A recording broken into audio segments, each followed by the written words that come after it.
নামাজি বসিয়া মৃত ব্যক্তি কি রূপে যাই চলিয়া, কাফন পরিয়া। ইব্রাহিম নবী ইসমাইল নবীকে কুরবানি করতে গেছিলেন, এই মতো বেটার কুরবানি আমি করতে চাইনি। তবে কুরবানি আজকে চাচ্ছি আপনার কি, আপনার যে বিজনেস করা, আপনার যে মজদুরি করা, আপনার খেতেবাড়ি থেকে, আপনার ব্যবসা থেকে যে পকেটে বাড়িতে টাকা আনা যাচ্ছে, সেই টাকার আপনাকে কুরবানি করতে হবে ভাই আমার। তো আল্লাহ যদি বাঁচিয়ে রাখে আমাদেরকে, ইনশাআল্লাহ তাআলা সামনে মাসের আরবি জিলহিজ্জা মাসের 10 তারিখ আমরা কুরবানি করব এবং ঈদুল আজহার নামাজ পড়ব ইনশাআল্লাহ তাআলা। এই কুরবানি সম্পর্কে কিছু কথা আপনাদেরকে বলবো ভাই আমার। তাহলে কুরবানি করার 4টা দিন আছে। কয়টা দিন? ভালো করে শুনবেন, দামি কথা দিয়ে যাবো যে আপনারা ইনশাআল্লাহ। কুরবানি 4 দিন পর্যন্ত করতে পারবেন। কয় দিন? কথা বলেন, কয় দিন? 4 দিন। চাঁদের 10 তারিখ, চাঁদের 11 তারিখ, চাঁদের 12 তারিখ, চাঁদের 13 তারিখ। কয়দিন হলো? চাঁদের 10 তারিখে যদি কুরবানি করতে না পারেন তো চাঁদের 11 তারিখে করবেন। 11 তারিখে যদি করতে না পারলেন চাঁদের 12 তারিখে করবেন। চাঁদের 12 তারিখে না হলো চাঁদের 13 তারিখ পর্যন্ত আপনি কুরবানি করতে পারবেন। 4 দিন। এবার রাসূল বলেছেন গোটা বছরে 5 দিন রোজা করা হারাম। কেউ যদি 5টা দিন রোজা করে তো আর নেকি না হয় কি হবে? জোরে বলেন কি হবে? গুনাহ হবে। রাসূলের হাদিস, আমার নয়। কি বলেছেন নবীজি? রে আমার উম্মতের দল, আল্লাহ রাব্বুল আলামিন গোটা বছরের মধ্যে 5টা দিন রোজা রাখা আল্লাহ রাব্বুল আলামিন হারাম করে দিয়েছেন। এই মায়েরাকে বলবো, খালারাকে বলবো, বোন রে, 5টা দিনে যদি রোজা রাখেন আপনার রোজা হবে না, হবে না, হবে না। উপর থেকে আল্লাহ রাব্বুল আমিন আপনার খাতাতে কিন্তু গুনাহ লিখে দিবেন। বলবেন মাওলানা জি 5টা দিন কোন কোন দিন রোজা রাখা হারাম, কোন 5টা দিনে রোজা করলে গুনাহ হয়ে যাবে? 1 নম্বর নবী বলেছেন যেদিন রমজান মাস শেষ হয়ে যায়, রমজান মাস শেষ হওয়ার পর চাঁদের শাওয়াল মাসের 1 তারিখে আমরা ঈদের নামাজ পড়ি।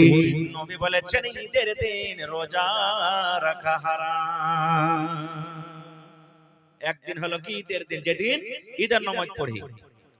আর 4 দিন কখন?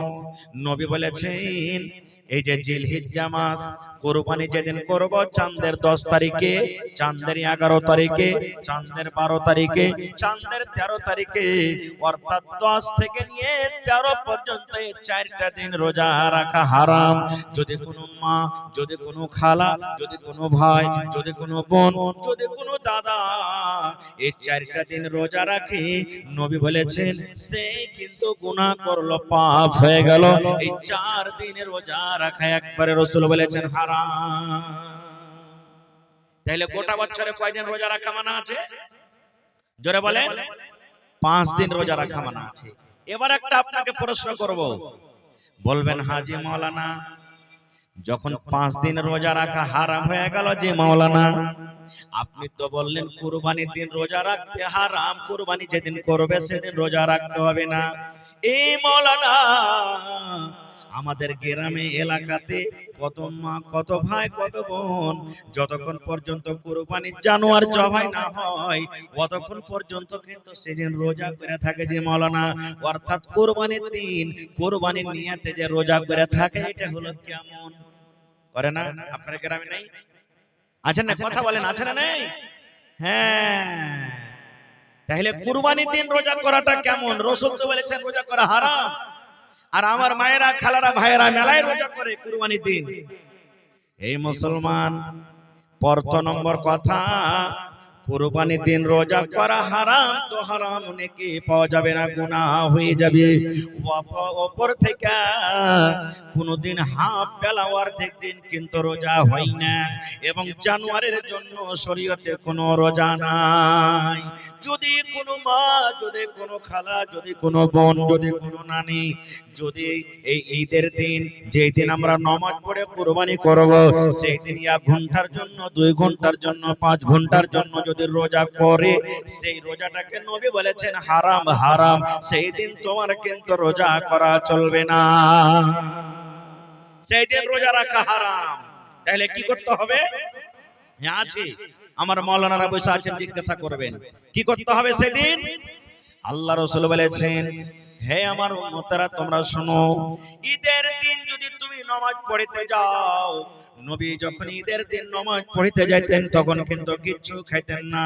ফজরের নামাজ পড়ে নবীজি আমার, ফজরের নামাজ পড়ে নবীজি আমার চলে যেতেন, আর বিজোড় খাজুর খাইতেন, বিজোড় খাজুর। আল্লাহ রাসূল ঈদের নামাজ যখন পড়তে যান, যেই নামাজ আমরা রমজান মাসে রোজা রেখে যে নামাজটা পড়ি, ঈদুল ফিতরের নামাজ, আল্লাহর নবী নামাজ পড়তে যাইতেন রে বন্ধু। ঈদের নামাজ পড়তে যাওয়ার আগে আগে ফজরের নামাজের পরে নবী আমার খাজুর খায়া বাড়িয়ে যাইতেন। কয়টা খাজুর খাইতেন? বিজোড় খাজুর। বিজোড় খাজুরের কথা আছে, একটা হাজুর খাজুর তাও বিজোড় খাজুর, 3টা হলো বিজোড় খাজুর, 5টা হলো বিজোড় খাজুর, 7টা হলো বিজোড় খাজুর, 9টা হলো বিজোড় খাজুর। আল্লাহর নবী যখন ঈদের নামাজ পড়তে যাইতেন তখন বিজোড় খাজুর নবীজি খাইয়া যেতেন। এবার আপনিও যাবেন তো খেয়ে যেতে হবে আপনাকে। বলবেন হাজি মাওলানা খাজুর কোনটা পাবো? যদি খাজুর না পাই তো কি করবেন? তাহলে আন্দারসা বার্তা আছে তো গোটা আন্দারসা খেয়ে যেতে হবে। যদি আরো বেশি খাইতে পারেন তাহলে 3টা খেয়ে যেতে হবে, আরো যদি বেশি খাইন তো 5টা খেয়ে যেতে হবে। বিজোড় আন্দারসা খাইতে হবে নাকি? হাজি মাওলানা এক পাচ্চা আন্দারসা খাইতে পারি না, গোটা গোটা আন্দারসা কেমন করে খেয়ে যাবো? এই মুসলমান, এখানে গোটার কথা নয় রে বন্ধু। যদি আপনি গোটা আন্দারসা খাইতে না পারেন, আপনি যে আন্দারসা ভেঙ্গে ভেঙ্গে মুখে দেবেন, আপনি এক টুকরা আন্দারসা আপনি মুখে দিয়ে দেন, না হলে 3 পিস মুখে দিয়ে দেন, না হলে 5 পিস মুখে দিয়ে দেন, এই টুকরা টুকরা কইরা। কিংবা বাড়িতে বিস্কুট রাখা আছে, 1 খান বিস্কুট খেয়ে যান, কিংবা 3 খান বিস্কুট খান, কিংবা 5 খান খান। কিংবা ভাত খাইতে বসেছেন, 1 লোকমা ভাত খাবেন, কিংবা 3 লোকমা খাবেন, কিংবা 5 লোকমা রুটি খাইতে বসেছেন, 1 কামড় রুটি খাবেন, কিংবা 3 কামড় খাবেন, কিংবা 5 কামড় খাবেন। বিজোড়া যদি আপনি লোকমা খায়া যান নেকি বেশি পাবেন, সুন্নাতের পরে আমল হলো। আর যদি কোনো মানুষ বলে যে না রে কিনবো না, আমি 2 খান বিস্কুট খেয়ে চলে যাব, আমি 2 কামড় রুটি খেয়ে চলে যাব, আমি 2 লালা ভাত খেয়ে চলে যাব, আমি জোড়া জোড়া খেয়ে চলে যাব, তাহলে তার জন্য কিন্তু গুনাহ হবে না, কিন্তু নেকিটা পাওয়া গেল না। তাহলে ঈদের নামাজ পড়তে যেতে গেলে খেয়ে যেতে হবে, 1 নম্বর শিখলেন। এবার বকরা ঈদের নামাজ, নবী আমার নামাজ যখন পড়তে যেতেন তখন কিন্তু বাড়িতে কোনো খানা পিনা খাইতেন না। সন্ধ্যাবেলাতে যে নবী খাবার খাইছেন, ওই খানা খাওয়ার পর নবীজি ফজরের নামাজের পর আর কিচ্ছু খাইতেন না। নবীজি ডাইরেক্ট খালি পেটে নামাজ পড়তে চলে যেতেন। এবার নামাজ পড়তেন, নামাজ পড়ে বাড়িতে চলে আসতেন, আর বাড়িতে আসার পর কুরবানির জানোয়ার জবাই করতেন, কুরবানি জবাই করতেন। আর কুরবানির জানোয়ার জবাই করে নবীজি সর্বপ্রথম খাবার ওই কুরবানির গোশত খেয়েছেন। এটা হলো সুন্নাত তরিকা, আর নাম রোজা নয়। এটা সুন্নাত তরিকা, কিন্তু আমরা করতে পারি না। রাসূল ফজরের নামাজ পড়ি সর্বপ্রথম কাম নামাজ পড়তে চলে যেতেন, বকরা ঈদের নামাজ। আর আমরা কি করব? আমাকে জামাত বড়জি এরকম দূর দূর থেকে আসতে হয়, 8টা 9টাতে আমরা টাইম দিব আর নামাজ পড়তে যাব। আর নামাজ পড়তে ইদিক ওদিক করতে করতে 10টা 11টাতে বাড়ি আসবো, দিয়ে তখন কুরবানি জবাই করতে যাব। কতক্ষণ পর্যন্ত পেট খালি কু কু কু করবে ভোকের জ্বালাতে? করবে না? জি না। একবারে যত পারবেন সকালে নামাজ পড়লেন, আর নামাজ পড়ে এসে প্রথমে কুরবানির জানোয়ার জবাই করেন। আর জানোয়ার জবাই করে গোশত বানাইতে তো লেট হয় না হবে, আপনি আধ কেজি 1 কেজি 2 কেজি গোশত আপনি দিয়ে পেঠে দেন বাড়ি, এই রান্না বান্না করতে বলবা। এবার কোন রকম তাড়াহুড়া করে ছেলে মিলে বাড়িতে চলে গেলেন, তব তলক বাড়ির গোশত কি হলো, রেডি হয়ে গেল, আপনি ওই গোশত খেলেন। এটা হলো সুন্নাত তরিকায়, আর নাম রোজা লয়। যদি এখনো আপনারা করেন কোন মা খালা ভাই যে না আমি বকরাদের দিন সন্ধ্যাবেলাতে যা খাবো খাবো আর খাবো না কুরবানি করা পর্যন্ত, এবার কুরবানি করে আইসে তখন আপনি কুরবানির গোশত খাবেন, রাসূল বলেছেন এটা সুন্নাত তরিকা। এর নাম যদি কেউ বলে রোজা, তো গুনাহ হয়ে যাবে, পাপ হয়ে যাবে, এর নাম রোজা লয়। তাহলে কথাটা ক্লিয়ার হয়ে গেল নাকি? এবার শুনেন, আল্লাহ রাসূল সাল্লাল্লাহু আলাইহি ওয়াসাল্লাম বলেছেন যে মানুষরা কুরবানি করার ইরাদা করেছে, যারা কুরবানি করবে, কুরবানির জানোয়ার খরিদ করে নিয়েছেন, কিংবা এখনো কুরবানির জানোয়ার আপনি খরিদ করেননি, হয়তো আপনি কুরবানির দিন দিবেন, কুরবানির দিন খরিদ করবেন, কিংবা একদিন আগে খরিদ করবেন, দুদিন আগে করবেন, 5 দিন আগে করবেন, ইরাদা আছে আপনার আমি কুরবানি করব, এই বছর আমি জানোয়ার কুরবানি করব। নবী আমার বলেছে উম্মত রে, যখন তোমার জিলহিজ্জা মাসের চাঁদ পশ্চিম দিকে উঠে যাবে, তখন থেকে নিয়ে যতক্ষণ পর্যন্ত তোমার জানোয়ার কুরবানি না করা হবে, ততক্ষণ পর্যন্ত তুমি মাথার চুল কাটতে পাবে না, তুমি মোজ বানাইতে পাবে না, দাড়ি বানাইতে পাবে না, বগলের চুল তুমি ছেলতে পাবে না, সারাম গাছ গোড়াতে তুমি চুল যে হয় চুল সাফ করতে পাবে না, বনি তুমি কাটতে পাবে না। আল্লাহ রাসূল বলেছেন উম্মত, মাথার চাঁদি থেকে নিয়ে পার তালা পর্যন্ত যে কোনো চুল আছে তুমি কিন্তু কুরবানি হওয়া পর্যন্ত তুমি কাটতে পাবে না। কখন? এই যে জিলহিজ্জা মাসের চাঁদ উঠে গেল, আর আপনি নিয়ত করেছেন আমি কুরবানি করব, কিন্তু কুরবানি জানোয়ার এখানে আপনি কিনেননি বা কিনে নিয়েছেন। মেলা জনের খাসি আছে না নেই? মেলা জনা কুরবানি কিনে নিয়েছেন না লেনি? আর মেলা জনা কুরবানি লেনি, আচ্ছা নিব একদিন আগে, আচ্ছা যেদিন কুরবানি হবে সেদিন নিয়ে এসে হাট থেকে জবাই করে দেব, এরকম নিয়ত করেছে, ওই লোকের জন্য রাসূল বলেছেন তুমি মাথার চাঁদি থেকে নিয়ে পার তেলা পর্যন্ত কোনো জিনিস তুমি কাটতে দেবে না। এবার বলবেন হাজী মাওলানা কুরবানি কারনেওয়ালা তো পোল্ট্রি মুরগির দোকান দিচ্ছে, এরকম তো হয় না, আছে না নেই? গ্রামে নাই যে পোল্ট্রি মুরগির দোকান দেয়? মাওলানা জি তাহলে ও কি করবে? ও কি মুরগি কাটতে পাবে না? কত তো ভাই এমন আছে মাওলানা জি গোশতের ব্যাপারে করে, অর্থাৎ খাসি জবাই করে বিক্রি করে, তাইলে কি করবে? এই মুসলমান, নবীর হাদিস আমি বললাম যে কুরবানি করবে শুধু আর নিজের শরীরের কিছু কাটবে না, ও যদি মুরগি জবাই করতে চায় তো মুরগি জবাই করতে পারে, ও যদি গরু জবাই করতে চায় তো গরু জবাই করতে পারে, ও যদি খাসি জবাই করতে চায় তো খাসি জবাই করতে পারে। কুটুম বাড়িতে চলে এসেছে, এবার মুরগি বাড়িতে আছে, মুরগি জবাই করার দরকার হয়েছে, মুরগি জবাই করতে পারে। বন্ধুরে, ও অন্য কোন জিনিস জবাই করবে এতে কোনো মানা নাই, কিন্তু শুধু শরীরের নিজের ও কিন্তু কিছু কাটতে পাবে না। এই সমস্ত জিনিস থেকে আমাদের কি করতে হবে? বাঁচতে হবে। আর একটু আগে চলেন, আমরা কুরবানি যখন জবাই করি, কুরবানি দিই, আমরা কি করি? আচ্ছা এই খাসিটা এবার আমার মার লেগে দিন, আর বছর দিয়েছি বাপের লেগে, এবার দিব নানার জন্য, এবার দিব আমার জন্য, এই যে খাস করে আমরা দেখি দিনে, যারা বলেন দেখি দিনে। বন্ধুরে আমার, নবী বলেছেন হে আমার উম্মত, একটা জানোয়ার, একটা গোটা জানোয়ার যদি আপনি কুরবানি করেন, একটা গোটা জানোয়ার আপনার বাড়িতে যতটি পরিবার আছে, ছেলে মেয়ে বেটি বহু আছে, সকল মানুষের জন্য একটা গোটা জানোয়ার কাফি হয়ে গেল। নিয়তটা আপনি ভুল করে দিয়েছেন, যে বেকার মার জন্য দুনো, বেকার বাবার জন্য দুনো না, এরকম নিয়ত করতে হবে না। আপনাকে করতে হবে কি? আল্লাহ জি আমি গোটা গরু দিয়ে দিলাম, আল্লাহ আমি গোটা ছাগল কুরবানি আমি করছি, এ রব্বুল আমিন তুমি আমার তরফ থেকে কবুল করো, আমার বিবির তরফ থেকে কবুল করো, আমার মায়ের তরফ থেকে কবুল করো, আমার আব্বার তরফ থেকে আল্লাহ কবুল করো, আমার বহুর তরফ থেকে কবুল করো, আমার বেটার তরফ থেকে আল্লাহ কবুল করো, আমার পোতার তরফ থেকে কবুল করো। এ রব্বুল আমিন আমার বাড়িতে যত পরিবার আছে, মেয়ে ছেলে আছে, আল্লাহ সকল পরিবারের তরফ থেকে আল্লাহ জানোয়ারটাকে তুমি কুরবানি করলাম, কবুল করো।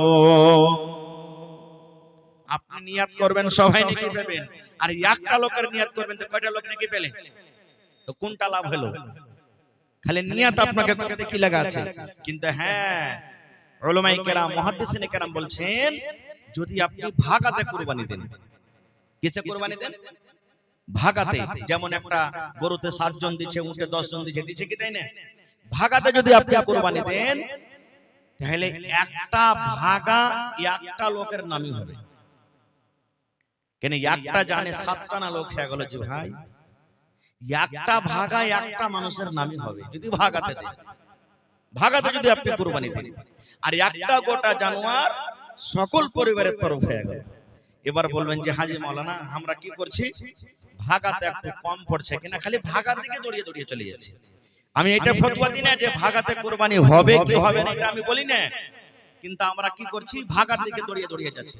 কুরবানির যখন টাইম আসছে, নাই যে মৌলভী সাহেব হাতে টাকা পয়সা নাই, কোন রকম এদিক ওদিক করে এই 2-2,500 টাকা জমা করেছে, এবার কুরবানির কিনতে যাব। ভাই রে, ওই লোকটারই যখন বেটির বিয়ে লাগবে, বেটার বিয়ে লাগবে, গাঁলাকে ভোজ খাওয়ার লেগে একবার হন হয় না 25,000 টাকার গরু কিনে নিছে, জবাই করে খাওয়াইছে, খায় না বলেন। আর যখন কুরবানির যখন টাইম আসবে তখন কবে গোটা পারবো না, তখন ভাগার দিকে যাবে। আরে ভাই এটা তো ইবাদত, ইবাদতে যদি আপনি পারবেন না তো তখন তো আপনি ওই বাড়িতে যখন ভোজ লাগছে তখন একটা জানোয়ারকে কেমন করে আপনি খাইয়ে দিতে পারছেন?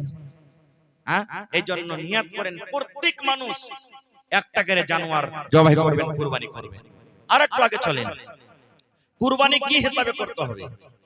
আল্লাহ রাসূল আল্লাহ তাবারাক ওয়া তাআলা কোরআনে সূরাতুল হজ বলেন লা ইয়ানালাল্লাহা লুহুমুহা ওয়ালা দিমাউহা ওয়ালাকিন ইয়ানালুহুত তাকওয়া মিনকুম। আজ সোমবার গেল, মেলায় ভাই কুরবানি কিনেছে, যারা কিনেনি সামনে হাটে কিনবে, কিনতে থাকবে। 10 জন 5 জন কইছে গেছে, হবে সুলাইমান কোটি টাকা দিয়ে কুরবানি নিয়েছে, ওয়ার্কাটা বুঝুন 25,000 টাকা। কই যে হারে হদলা তুই কোটিতে লিয়েছিস, কই যে ওয়ার্কের থেকে 2,000 টাকা বেশি রে ভাই, 27,000 টাকা। কই যে আচ্ছা ওই আব্দুর রহমান কোটিতে লিয়েছে, কই যে ওয়ার্কাটা 30,000 টাকা। এই করতে করতে শেষে তখন কইবে তোরটা কোটি রে ভাই, বোকা চোদা, যেমন তেমন জিনিসে কুরবানি দেব নাকি? হ্যাঁ, আবে তেল চুইছে খালি আমারকে, তেল চুইছে খালি আমারকে জানোয়ারে, গোটা গ্রামে ওরকম জানোয়ার কেউ কেনেনি, এরকম জানোয়ার হন হয় না একবারে কিনেছে। 7 জন যদি চড়েলি না সব থেকে একবারে ফুলসারা তো হড় হড় হড় করে পার করে চলে যাবে। এই যে দেখেন আল্লাহ রাব্বুল আলামিন বলেন লা ইয়ানালাল্লাহু লুহুমুহা, হে আমার বান্দারা শোনো রে, যখন তোমরা কুরবানি করবে, কুরবানি যখন করবে আল্লাহ রাব্বুল আলামিনের দরবারে তোমাদের কুরবানির গোশত কিন্তু আল্লাহর কাছে পৌঁছে না, ওয়ালা দিমাউহা, এবং আল্লাহ রাব্বুল আলামিনের দরবারে কুরবানির খুন কিন্তু পৌঁছে না। তুমি 50,000 টাকা দিয়ে কুরবানি কিনেছো, 40,000 টাকা তুমি কুরবানি কিনেছো, 1 লাখ টাকা দিয়ে তুমি কুরবানি কিনেছো, 10,000 5,000 এ তুমি কুরবানি কিনেছো, আল্লাহ বলেন বান্দারে তুমি কোন জানোয়ার কিনেছো, কত টাকাতে কিনেছো, এটা আমার দেখা নয়।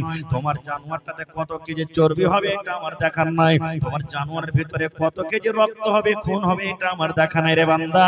আল্লাহ বলেন আমি দেখি শুধু তোমার দিল খান দেখি, তোমার আমি অন্তর খান দেখি, কোন নিয়তে কোন অন্তরে তুমি কুরবানি করো, এই দিল খান আমি শুধু আল্লাহ রাব্বুল আমিন দেখি। তোমার জানোয়ারের আমার ভক্কা নয়, দরকার নয়, আমি শুধু তোমার দিল খানটাকে দেখি, দিল দেখি আমি।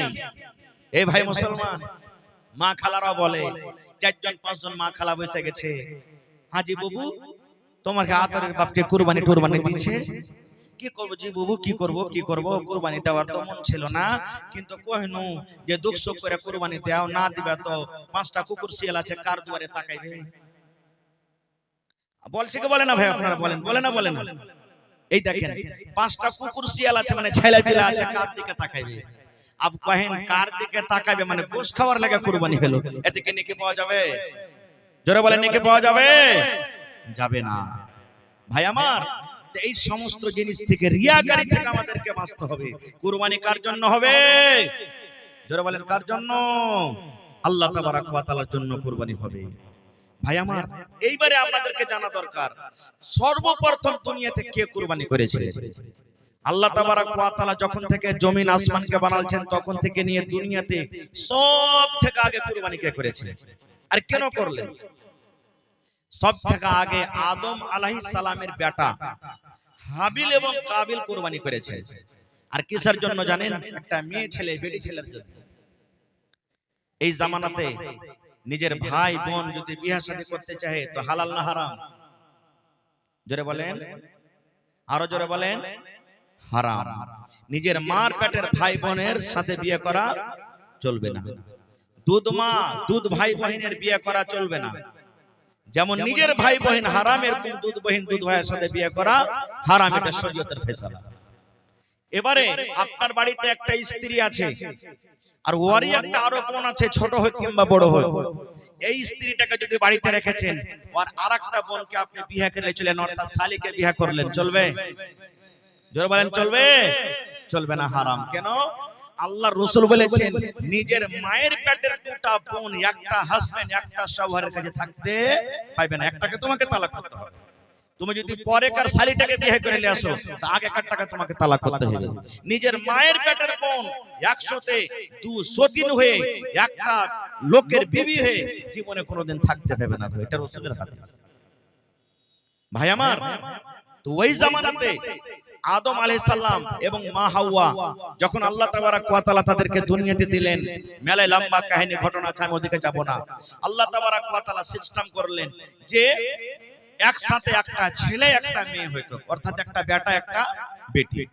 ধরেন সামনে বছর একটা বেটা ছেলে একটা বেটি ছেলে হবে, এই বছর একটা বেটা ছেলে হলো একটা বেটি ছেলে হলো, ডাবল ডাবল জোড়া জোড়া সন্তান পয়দা হয়। এবার কেমন করে তারকে বিয়ে শাদী হতো? আল্লাহ রাব্বুল আলামিনকে দুনিয়াকে আবাদ করানো আছে, দুনিয়াতে মানুষ বাড়ানো আছে। তো আল্লাহ রাব্বুল আলামিন কি করতেন? এখন 2025 সাল চলছে, ধরেন উদাহরণ দিচ্ছি, 2024 সালে যেই সন্তান অর্থাৎ যে বেটা বেটি হলো, ওরা নিজের মায়ের পেটের ভাই বোন হয়ে গেল, ওদের সাথে বিয়ে করা চলবে না। আর 2025 সালে যেই মায়ের পেট থেকে সন্তান হলো, এরা নিজের ভাই বোন হয়ে গেল, এরা বিয়ে শাদী করতে পারবে না। কেমন হতো?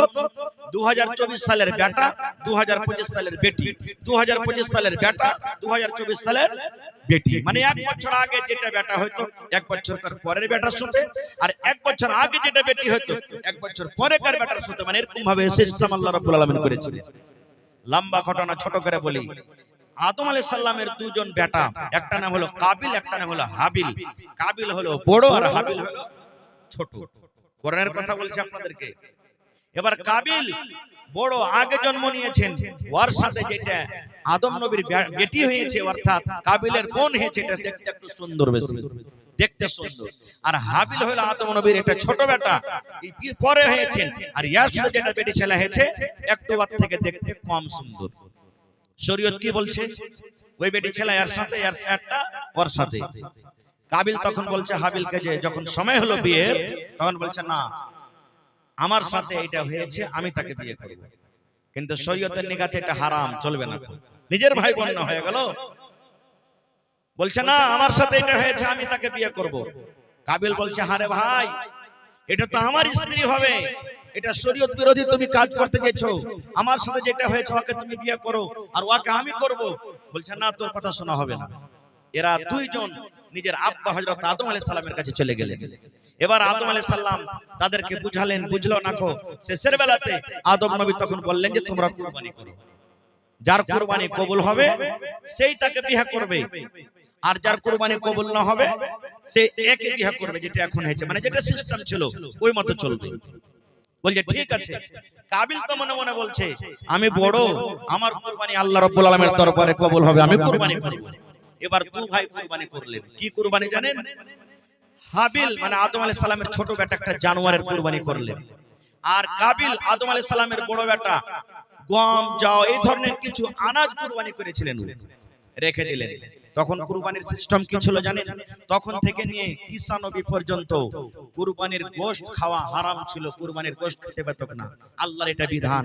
কুরবানির জানোয়ারকে জবাই করে ময়দানে গলিতে ফেলে দিলে, এবার যার হালাল টাকার কুরবানি, যার কুরবানি আল্লাহ রাব্বুল আলামিনের দরবারে কবুল হবে, আসমান থেকে আগুন আসতো আল্লাহর হুকুমে, আর আগুন এসে যার হালাল টাকার কুরবানি ওর কুরবানিকে কবুল করতে অর্থাৎ জ্বলিয়ে দিত। আর যার হারাম টাকার কুরবানি, যার কুরবানি কবুল হবে না, ওই কুরবানিটা কিন্তু জমিনে পড়ে যেত। এই জামানাতে যদি ভাই এরকম থাকতো তো বলেন অবস্থা কি হতো নাকি? আল্লাহুস সামাদ।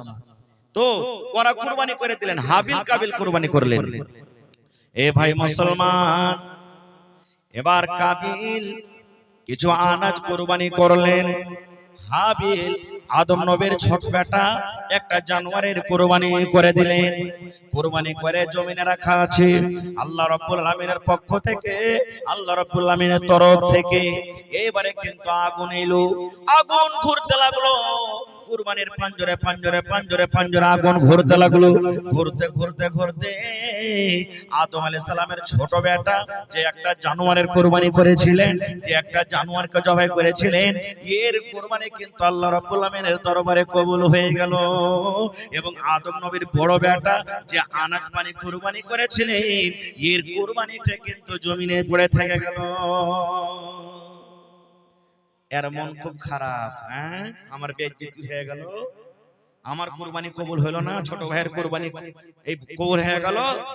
এই দেখেন শয়তান নিজের চাল চালাইতে লেগেছে। এখন দেখেন শয়তান কাবিলের ভিতরে কথা দিতে লেগেছে, এ খ্যাপা তুই তো বড় রে বেইজ্জতি হয়ে গেলি, কি দেখছিস, হটিয়ে দেখ রাস্তা থেকে, সাফ করে দেখ, হটিয়ে দে। বন্ধুরে আমার, এবার আদম নবীর বড় বেটা কাবিল রাগ করে নিজের ছোট ভাইকে মারতে শুরু করে দিলেন। মারতে লাগলেন, তোকে দুনিয়াতে রাখবো না, তোর কুরবানি কবুল হয়ে গেল, আমার হলো না, তোকে দুনিয়াতে রাখবো না, তোকে মারতে মারতে শেষ করে দিব। যেমনি মারতে যায়, এবারে কাবিল তখন হাবিল তখন বলছেন, আদম নবীর ছোট বেটা, ভাই রে আমি তোমার থেকে ছোট, আমার বয়স হলো কম, তুমি আমার থেকে বড়, তুমি হইলে আমার বড় ভাই, তুমি যদি আমাকে মারতে মারতে মারতে মারতে মারতে মারতে মেরে শেষ করে দাও, আমি মরে যাব, দুনিয়া থেকে শেষ হয়ে যাব, কিন্তু আমি তোমাকে মারবো না, তোমার গায়ে আমি হাত তুলবো না, তুমি আমাকে মেরে দাও, তুমি আমাকে শেষ করে দাও, যতই তুমি আমাকে মারো কেন আমি কিন্তু তোমার গায়ে হাত তুলবো না, তোমাকে আমি মারবো না। আল্লাহ রাসূল বলেছেন, মারতে মারতে মারতে মারতে কাবিল ছোট ভাইকে নিজের কিন্তু মার্ডার করে দিলেন, মার্ডার হয়ে গেল। নবী বলেছেন, দুনিয়াতে সর্বপ্রথম মানুষের মত হলো কার, মানে হাবিলের। দুনিয়াতে হাবিলের আগে কোনো মানুষ আর মরেনি, এটা ভালোভাবে শিখালেন। যদি কোনো মানুষ আপনাকে প্রশ্ন করে দেয়, ভাই রে আই তো তুমি জালসা শুনলে, তো জালসাতে একটা কথা বলো তো, দুনিয়াতে সব থেকে যে মানুষটা মরেছিল লোকটার নাম কি, না তো হযরত হাবিল। কিভাবে মত হয়েছিল, না তো বড় ভাই কাবিল ওকে মারতে মারতে মারতে মারতে শেষ করে দিয়েছে। আল্লাহ রাসূল বলেছেন, উম্মত দুনিয়াতে যত মার্ডার হবে, বন্দুকের গুলিতে মারো, ছুরিতে মারো, চাকুতে মারো, তীর তলোয়ারে মারো, বোমে মারো, গুলি চিপে মারো, যে কোনো হালাতে দুনিয়াতে মানুষকে মার্ডার করে দেওয়া হবে, জুলুম অত্যাচারের কারণে মার্ডার করে দেওয়া হবে। আল্লাহ রাসূল বলেছেন, প্রথম গুনাহ আল্লাহ রাব্বুল আমিন আদম নবীর বড় বেটা কাবিলের ঘাড়ে চাপিয়ে দিবেন। প্রথম গুনাহ, প্রথম পাপ ওই যে কাবিলের ঘাড়ে চাপাবে, তারপরে আল্লাহ রাব্বুল আমিন যে মার্ডার করবেন তার ঘাড়ে চাপিয়ে দিবেন। সর্বপ্রথম মার্ডার কে? হযরত হাবিল আলাইহিস সালামকে করেছিলেন, হাবিলকে করেছিলেন। ভাই মুসলমান, এবারে মানুষ তো এর আগে মরেনি, মেরে তো দিলে ভাইকে, ভিতরে আফসোস চলে এলো, আল্লাহ কি করবো, রাগের সময়তে মানুষ মার্ডার করে দিচ্ছে। যখন পুলিশের তাড়তা লাগে তখন কইছে, আল্লাহ কি করবো রে, কে না মারনো রে, কে না মারনো। এই যে তো রাসূল বলেছেন, একজন সাহাবী কে রাসূল সাল্লাল্লাহু আলাইহি ওয়াসাল্লাম জিজ্ঞাসা করছেন, হে আমার সাহাবী, দুনিয়াতে সবথেকে শক্তিশালী কে, তাকাতওয়ার কে? আপনারা বলেন তো কে তাকাতওয়ার? যে 10টা মানুষকে লুহে ফেলে দিয়েছে নাকি, হ্যাঁ, যে 10 জনকে একবারে লাঠিতে সঁচে দিতে পারছে। বন্দুক সবথেকে তাকাতওয়ার, বম তাকাতওয়ার, একটা ফেলতে গেলে সব শেষ হয়ে যাবে। মিসাইল তাকাতওয়ার নাকি? নবী আমার বলেছেন, না রে না, দুনিয়াতে তাকাতওয়ার কে সব থেকে কে? নবী আমার বলেছেন, এমন রাগ উঠে গেছে, এমন রাগ উঠেছে, মনে হয় বিবির ঝুঁটি কান ধরে তাকে পাড়া পাড়া পাড়া পাড় দুটা চড় মেরে দি। এমন রাগ হয়েছে, মনে হয় ভাইয়ের গলাতে ছুরি দিয়ে ভাইকে মেরে ফেলে দি।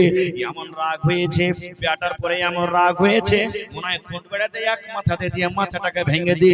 আল্লাহ রাসূল বলেছেন, উম্মত সব থেকে দুনিয়াতে তাকাতওয়ার হলো শক্তিশালী ওই লোকটা, যখন রাগ উঠে যাবে নিজের রাগটাকে কন্ট্রোল করবে। রাগটাকে যে একবারে কন্ট্রোল করে দিবে। রাসূল বলেছেন সবথেকে তাকতওয়ার শক্তিশালী হলো আমার ভাইরা। দেখেন কত ভাই এমন আছেন, বিবি যদি একটু উল্টা পাল্টা করে ও তো মানুষ করবে, খুঁট বেড়ে নেবে, লাঠি নেবে, আর বলে হালের বেটি হালে হট তোকে মারতে ছবো না, মারতে মারতে মারতে ওর ঝুঁটিকে ধরে হটাইতে হটাইতে বাহির করে দিবে রোড থেকে, আর দুয়ারে বসে করে তুই বাড়িতে খালি সামনে তোর কাঠ খড়াকে ঝরিয়ে দেবে। রাসূল বলেছেন কেন তুমি এরকম করছো তোমার বিবিকে? তুমি ওকে রাগ করে বাড়ি থেকে বাহির করে দিলে, ও যদি কোহরের সাথে পালিয়ে যায়, ও যদি কোহর কোনো মানুষের হাত খানটাকে ধরে নেয়, ওর পরে যদি কেউ হামলা করে দেয়, তাহলে পাপটা যে তোমারই হবে। দ্বিতীয় কথা রাসূল বলেছেন তুমি যখন মায়ের বেতা আদবের মায়ের মারো, বেআদবের কেন মায়ের মারছো? ওর চেহারাতে মারিও না, গালখানে মারিও না। তুমি এখন রাগ করে মেরে দাগ ফেলে দিলে, আর 1 ঘন্টা 2 ঘন্টা পর তোমার রাগটা যখন ঠান্ডা হবে, তখন তুমি যে পস্তাইবে, বেকার তোকে মারনো রে। দেখতে কত গালখানে দাগ পড়ে গেছে, মুখখানে দাগ পড়ে গেছে। রাসূল বলছেন যে না, ওর চেহারাতে তুমি মারিও না। কিন্তু আমরা কি বুঝছি ভাই, মারতে যখন লাগছে ওরে আল্লাহ 4-5 বাড়ির মানুষ এসে জমা হচ্ছে, এত জোরে জোরে মারছে। আর কত মা খালায় এমন আছে লকলি লাগানি, একটু আর পুরুষ খালি যদি ডাঁটে কিনা এমন করে চিল্লাবে যে কি হয়ে গেল, এরকম আছে কোন মা খালা না। ভাই আমার মার্ডার হয়ে গেল, আর মাটি দিবে কেন কেন? কারণ মানুষ তো এর আগে মরেনি। আমরা তো জানছি যে মানুষ মরতে গেলে ওকে মাটি দিতে হবে। বেয়াদবি হলে মাফ করবেন। আজকে আমাদের সমাজে এমন হয়েছে, গ্রামে যদি মাইয়া থেকে যাই তো মুখ দেখাতা কি করবো, হবে ওইটা যে ওয়ার মডেলের পঞ্চায়েত, আমরা কেন কবর খুঁড়তে যাবো? ওয়ার মডেলের পঞ্চায়েত আছে তো ও যাবে কবর খুঁড়তে।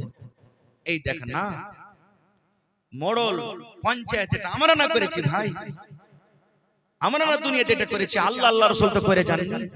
আমি আগে আপনার আমি মুসলমান মুসলমান মুসলমান ভাই, কত ভাই আছেন এখন পর্যন্ত ধোয়াইতে জানে না, মাইয়া ধোয়াইতে জানে না। কত ভাই আছেন কবর খুঁড়তে জানে না যে কবরটা কিভাবে খুঁড়তে হয়, কারণ আগে আসে না, শিখে না। কাবিল কিন্তু দিশাহারা হয়ে গেল। আল্লাহ কি করব? লাশটাকে কোলে করে ঘাড়ে করে নিয়ে খালি বিয়ে বাড়ে পাগলের মতন। আল্লাহ কি করব? এই লাশটাকে কি করব? এ ভাই মুসলমান, আল্লাহ রাব্বুল আলামিন দুটা পাখিকে পাঠিয়ে দিলেন। কি পাঠাইলেন? দুটা পাখিকে পাঠিয়ে দিলেন। কাবিল ছোট ভাই হাবিলের লাশ নিয়ে বসে আছেন। এবার পাখি দুটা সামনে দিকে আছে, সামনে দিকে পাখি লড়াই করতে লাগলো। আদম নবীর বড় বেটা কিন্তু দেখছে পাখিতে লড়াই করছে। লড়াই করতে করতে করতে করতে করতে আল্লাহ রাসূল বলেছেন একটা পাখি আরেকটা পাখি কিন্তু মার্ডার করে দিল, একটা পাখি মরে গেল। যখন পাখিটা মরে গেল, যে পাখিটা মেরে দিল ওই পাখিটা নিজের লোলে, নিজের চোঁচে কিংবা নিজের পায়ে পাখাতে এরকম ভাবে মাটি হটিয়ে হটিয়ে হটিয়ে হটিয়ে সুন্দর করে ওই মরা পাখিটাকে ওই জায়গাতে দফন করে চলে গেল। এবারে তখন কাবিল জানতে বলল আল্লাহ রে, মানুষ যখন মরে যায় এরকম ভাবে তাকে জমিনে দফন করতে হয়, এরকম ভাবে জমিনে দফন করতে হয়। আরে আমি কত খ্যাপা মানুষ, আমি কত পাগলা মানুষ, নিজের ভাইকে আমি মেরে দিয়ে, নিজের ভাইকে আমি মার্ডার করে দিয়া আমি দফন করতে জানলাম না, আর আমার সামনে দুটো পাখি এসে কিভাবে দফন করে চলে গেল। ভাই মুসলমান দেখলেন, তাহলে সর্বপ্রথম কুরবানি করেছিলেন কে? হাবিল আর কাবিল। এই করতে করতে করতে করতে করতে সিলসিলা আস্তে আস্তে আস্তে, কারণ সময় খুব লম্বা হতে ইচ্ছে, শর্টে বলছি। এবার যখন ইব্রাহিম নবীর জামানা চলে এলো, ইব্রাহিম নবীর ৮০-৮৫ বছর বয়স হয়ে গেছে ভাই, একটা ছেলে পিলা হয়নি, একটা সন্তান হয়নি। আজ যদি আমাকে 10 বছর 5 বছর বিয়ে শাদী হয়ে যায়, ছেলে পিলা না হয় তো কোনটা না যাব না, কত পীর বাবার কাছে যাব, কোন গাছের তলাতে যাব, কোন মন্দিরের কাছে যাব, কোনটে যাব, হে আঁচল পেতে পেতে দোয়া করব আল্লাহ তুমি একটা ছেলে দাও আল্লাহ। আল্লাহ ঠোঁট মোটা হয় তা চলবে, কান কাটা হয় তা চলবে, দাঁত ভাঙা হয় তা চলবে, কিন্তু আল্লাহ ছেলে দাও। হা হা হা, এটা বল দোয়া। যখনই আল্লাহর কাছে চাইবেন ভালো দোয়া চাইবেন, ভালো দোয়া করেন। আপনি খারাপ ছেলে চাইতে পারলেন, খারাপ দোয়া করলেন, ওই জায়গাতে যদি ভালো দোয়া করেন তো আল্লাহ আপনাকে ভালো ছেলে দিবে না। দেখেন ইব্রাহিম নবীর ৮০-৮৫ বছর বয়স, মাথার চুল পেকে গেছে, বুড়িয়ে গেছেন, বয়স হয়ে গেছে, স্ত্রী বুড়িয়ে হয়ে গেছে, বুড়ি হয়ে গেছে, সন্তান কিন্তু হয় না। কিন্তু আল্লাহর জাত, আল্লাহর রহমত থেকে কোনোদিন নিরাশ হয়ে যায়নি। এত বয়সে দোয়া করছেন আল্লাহর কাছে, কি জানেন? রব্বে হাবলি মিনাস সালিহিন, আল্লাহ তুমি একটা নেককার বেটা দাও আল্লাহ আমাকে, আল্লাহ সালেহ বেটা দাও আল্লাহ, আল্লাহ নেককার বেটা বেটি দাও। আমরা তো দোয়া করছি আল্লাহ বেটা বেটি দাও, কিন্তু নেককার বেটা বেটি দাও এটা দোয়া করি না। না, দোয়া করতে হবে। আওলাদ যখন সন্তান পেটে থাকবে আপনাকে দোয়া করতে হবে, আল্লাহ আমার স্ত্রীর পেটে যেটা সন্তান হবে আল্লাহ সন্তানটা তুমি নেককার করিও, আল্লাহ বেটা হোক বেটি হোক আল্লাহ তুমি নেককার করিও, দিনদার করিও আল্লাহ, আল্লাহ যাতে ইমানদার হয়, মুনাফিক না হয়, আল্লাহ চোর ডাকাত লুচ্চা লাফাঙ্গা না হয়। এরকম ভাবে আপনাকে দোয়া করতে হবে। যেদিন বিবির সাথে আপনি মিলামিশা করবেন সেদিন আপনাকে দোয়া পড়তে হবে, বিসমিল্লাহি আল্লাহুম্মা জান্নিবনা শাইতান ওয়া জান্নিবিশ শাইতানা মা রাযাকতানা। এই দোয়া পড়ে আপনাকে বিবির সাথে মিলামিশা করতে হবে। কিন্তু আমরা দোয়া ঠুয়া কি জানি, কয়টা লোক পড়েছি আমরা। খায়ের যা হোক, ইব্রাহিম নবী দোয়া করছে, আল্লাহ তুমি আমাকে একটা সালেহ নেককার ছেলে দাও আল্লাহ। আল্লাহ রাব্বুল আলামিন ইব্রাহিম নবীকে তখন আল্লাহ রাব্বুল আলামিন খবর দিয়ে দিলেন, খুশখবরি দিয়ে দিলেন, ফাবাশশারনাহু বিগুলামিন হালিম। হে ইব্রাহিম তুমি আমার কাছে নেককার ছেলে চাইলে, তুমি আমার কাছে সালেহ ছেলে চাইলে, তুমি আমার কাছে দিনদার ছেলে চাইলে। ইব্রাহিম আমি আল্লাহ রাব্বুল আলামিন তোমাকে আমি সন্তান দিলাম, কেমন সন্তান দিলাম, তোমার ছেলেটা তো নেককার হবে, তোমার ছেলেটা তো দিনদার হবে, তোমার ছেলেটা দিনদার হবে, তোমার ছেলেটা নেককার হবে।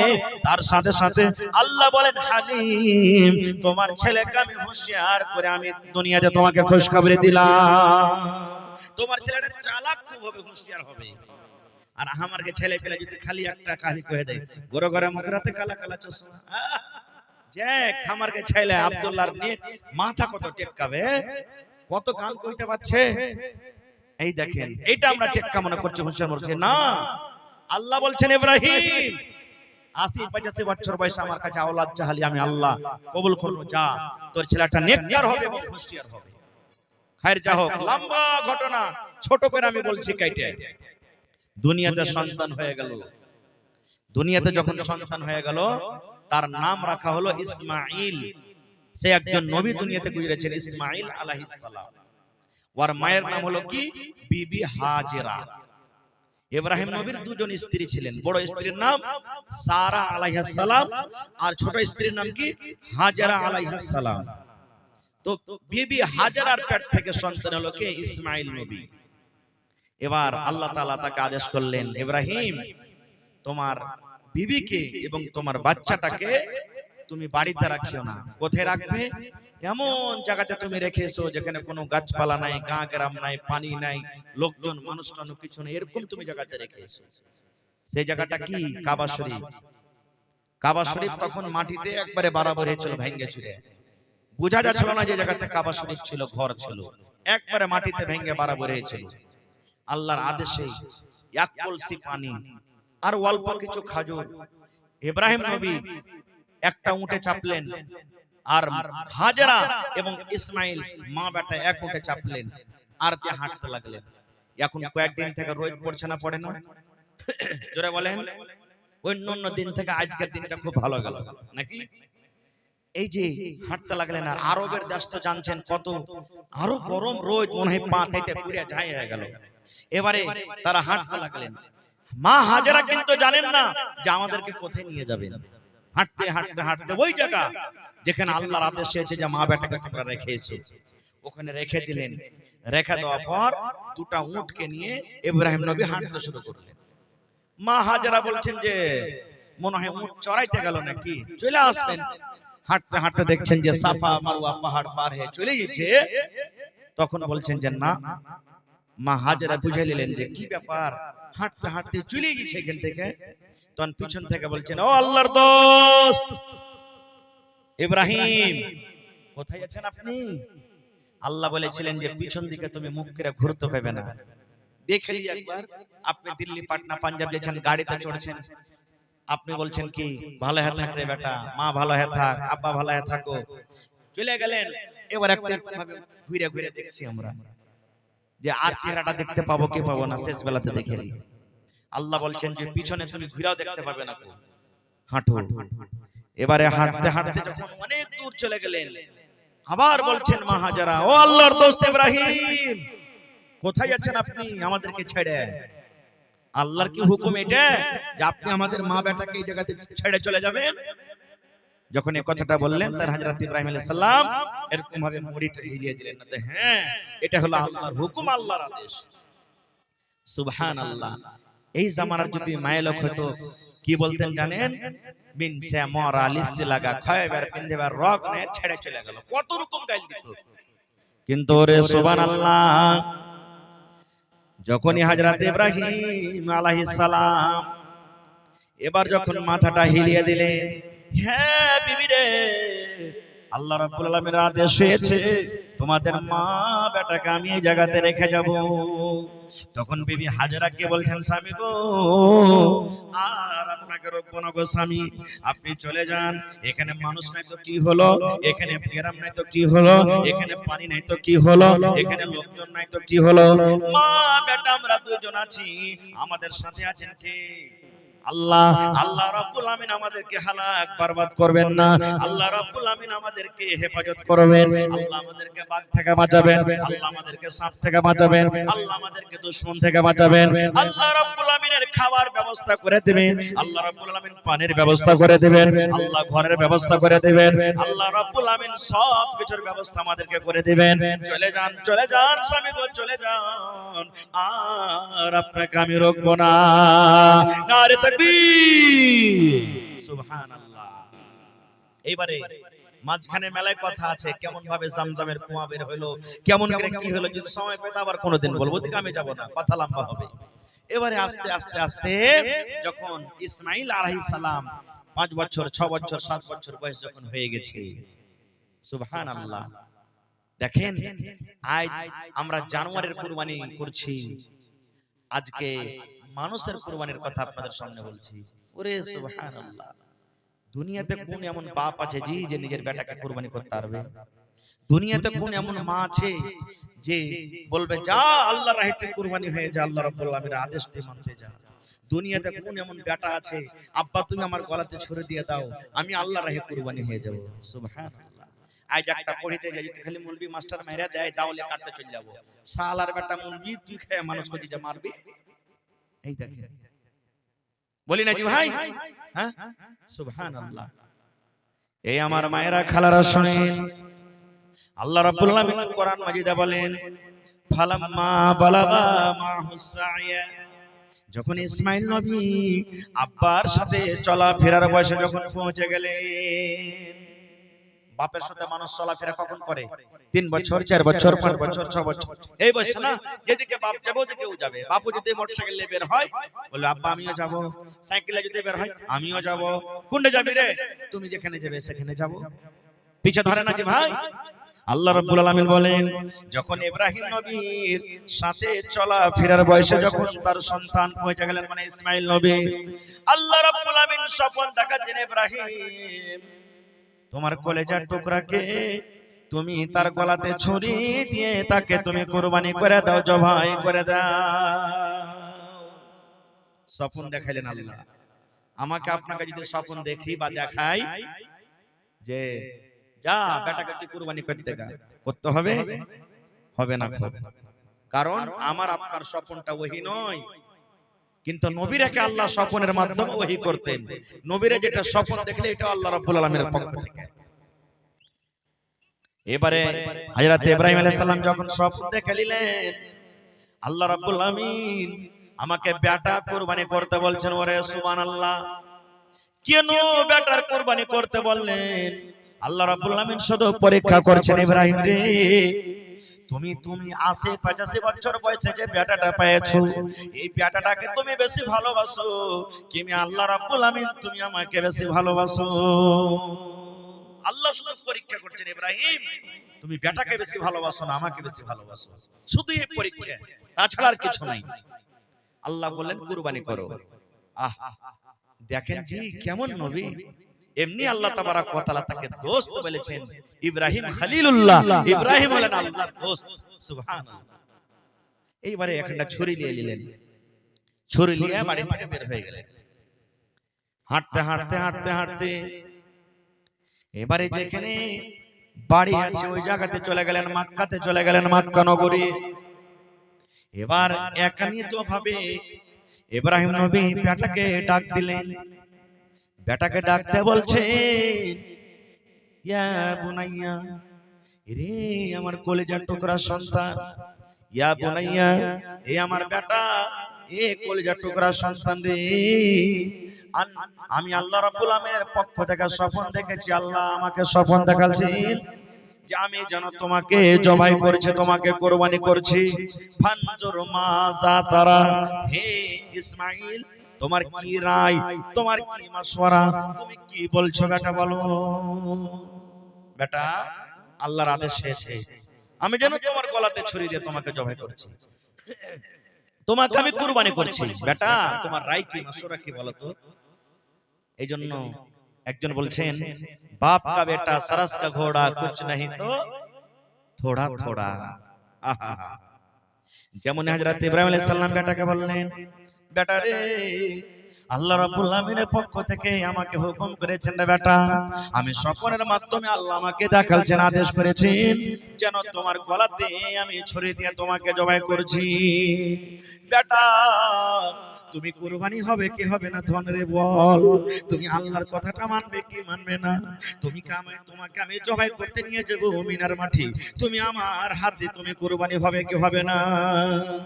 এ আমার ভাইয়েরা, মায়েরা, খালারা, শুনি যেমনই কথা হযরত ইসমাঈল আলাইহিস সালাম শুনলেন, আব্বাকে বলছেন, আল্লাহর কোরআন বলছেন, দেখেন আমার কথা নয়, ইয়া বাতিফাল মা তুমার সাতাজদুনি ইনশাআল্লাহু মিনাস সাবিরিন।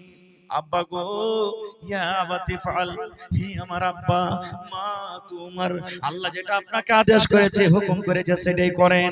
আব্বা গো, যদি আল্লাহর আদেশ হয় যে আমাকে কুরবানি হইতে হবে, আমি আল্লাহর রাহে জবাই হয়ে যাব, কুরবানি হয়ে যাব। আব্বা গো, তুমি আমার গলাতে ছুরি দিয়ে তুমি আমাকে জবাই করে দাও, আমি কুরবানি হয়ে যাব, জবাই হয়ে যাব।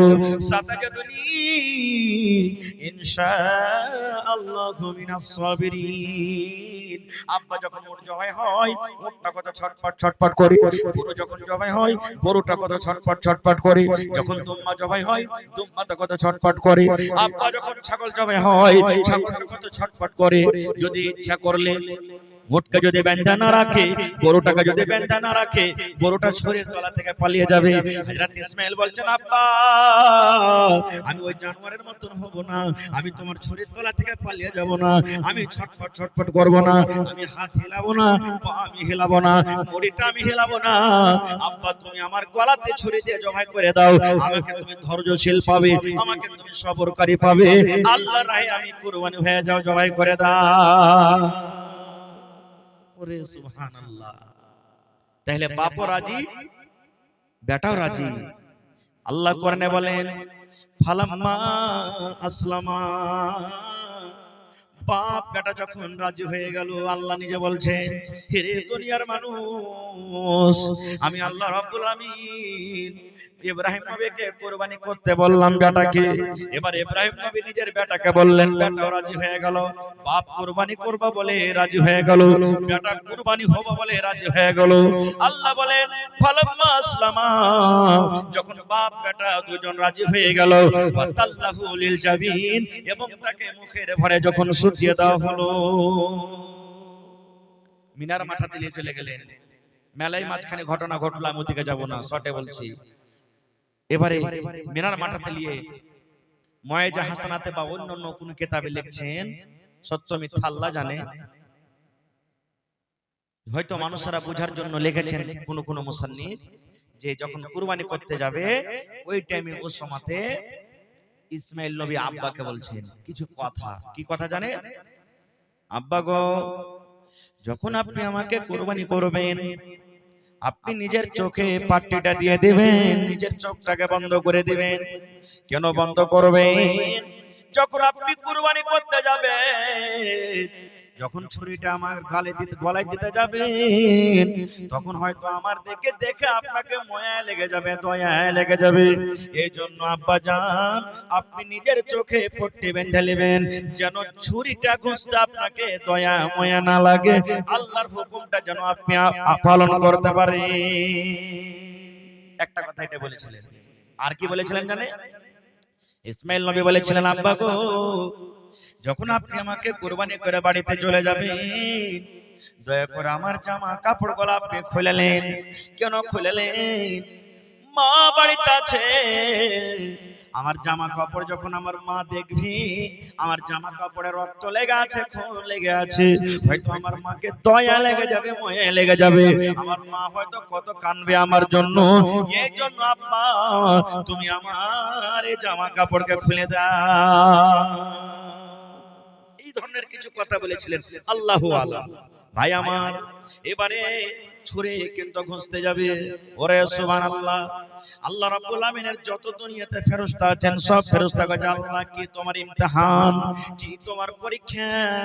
যত দুনিয়াতে জীবজন্তু আছে ওরে আল্লাহ সবাই কিন্তু আল্লাহ পেরেশান হালাতে আছে। আল্লাহ কি হলো, কেমন তোমার পরীক্ষা? আজকে একটা বাপ নিজের গলাতে ছুরি দিবে, আজকে নিজের বেটাকে গলাতে ছুরি দিয়ে জবাই করবে। আল্লাহ আল্লাহ কি হলো, কেমন পরীক্ষা? ওরে সুবহানাল্লাহ, হযরত ইব্রাহিম আলাইহিস সালাম নিজের বেটার গলাতে ছুরি দিতে যাবেন রে বন্ধু, জবাই করতে যাবেন। এরকম টাইমে আল্লাহ রাব্বুল আমিন জিবরিল ফেরেশতাকে ডাকতে বলছেন, জিবরিল রে আমার পাগলটাকে দেখ, দেখ রে দেখ, বেটাকে ছুটিয়ে দিয়েছে আর হাতে ছোরা নিয়ে নিয়েছে। যতক্ষণ পর্যন্ত জবাই না হবে ততক্ষণ পর্যন্ত কিন্তু হটবে না। যা রে জিবরিল যা যা, জান্নাতের ভিতরে চলে যা, জান্নাত থেকে একটা জানোয়ার নিয়ে এলে, জান্নাত থেকে একটা দুম্বা নিয়ে এলে, আর ওই দুম্বা তুই তাড়াতাড়ি করে চলে যা মিনার মাঠে, মিনার ময়দানে। আমার ইসমাইলকে তুমি তার ছড়ির তলা থেকে টেনে নাও এবং ইসমাইলের জায়গাতে জানোয়ার দুম্বাটাকে তুমি রেখে দাও। আল্লাহ রাব্বুল আমিনের আদেশে এবারে জিবরিল আমিন এবারে তখন ওই দুম্বা নিয়ে এসে হাজির হয়ে গেলেন। ইসমাইল নবীকে তার ছড়ির তল থেকে টেনে নিলেন, দুম্বাকে তার সামনে শুইয়ে দেওয়া হলো। বিসমিল্লাহি আল্লাহু আকবার বলে জবাই করে দিলেন। যেমন জবাই হয়ে গেল, দুম্বা কেটে গেল। ইব্রাহিম নবী তো জানেন না, মনে করছেন মনে হয় আমি আমার বেটাকে আমি জবাই করে দিলাম। এবারে যদি পট্টি হটিয়ে দেখছি, বাস নামও দিকে যখন দেখছে তখন দেখছে আরে আমি তো একটা জানোয়ার জবাই করলাম, দুম্বা জবাই করলাম। সামনে দেখছে জিবরিল ফেরেশতা দাঁড় হয়ে আছে, বলছে কই আমার ছেলে ইসমাইল কই? হযরত জিবরিল আলাইহিস সালাম বলছেন, হে আল্লাহর দোস্ত, হে আল্লাহর নবী, আল্লাহ রাব্বুল আমিন আপনাকে শুধু পরীক্ষা করার জন্য আদেশ করেছিলেন তুমি বেটাকে কুরবানি করো। আল্লাহর শুধু পরীক্ষা ছিল ইব্রাহিম রে তুমি ৮০ বছর বয়সে আমাকে বেশি ভালোবাসো না তোমার বেটাকে বেশি ভালোবাসো, এই পরীক্ষা করার জন্য আল্লাহ আপনাকে আদেশ করেছিলেন। আপনি পরীক্ষাতে পার হয়ে গেলেন, আপনি ইমতিহানে পাস করে গেছেন, আল্লাহর ইমতিহানে আপনি পাস হয়ে গেছেন। এই জন্য ইব্রাহিম আর বেটাকে কুরবানি করতে হবে না, বেটাকে আপনাকে কুরবানি করতে হবে না। আল্লাহর আদেশ হলো এইটা যে আপনি আজ থেকে নিয়ে আল্লাহ রাব্বুল আমিনের আদেশে, আল্লাহ রাব্বুল আমিনের দরবারে, আল্লাহ রাব্বুল আলামিনের রাহে একটা করে আপনাকে জানোয়ার কুরবানি করতে হবে। নারে তাকবীর! একটা করে জানোয়ার কুরবানি করতে হবে আপনাকে। ভাই মুসলমান, মেলায় কথা আছে বলার, কুরবানি সম্পর্কে বলতে গেলে কথা আরো লম্বা হয়ে যাবে। তবে কুরবানি, এই কুরবানির টাইমে মালের কুরবানি হয়, মালের কুরবানি আমরা জবাই করি। আর কুরবানির জানোয়ার জবাই করে দিলাম, 2 দিন 3 দিন 4 দিন 5 দিন 10 দিন মাংস খেয়ে নিলাম, খাইয়ে দিলাম বড় বড় শিখে, আর দিয়ে আমরা সময়টাকে কাটিয়ে দিলাম, এর মানে কুরবানি নয়, এর মানে কুরবানি নয়। কুরবানিতে মেলায় কথা কিছু লুকিয়ে আছে। ভাই মুসলমান, আজকে আল্লাহ তাবারক ওয়া তাআলার রাহে আজকে আমি দেখতে চাই যে জানের কুরবানি আপনাদেরকে আমি চাই না।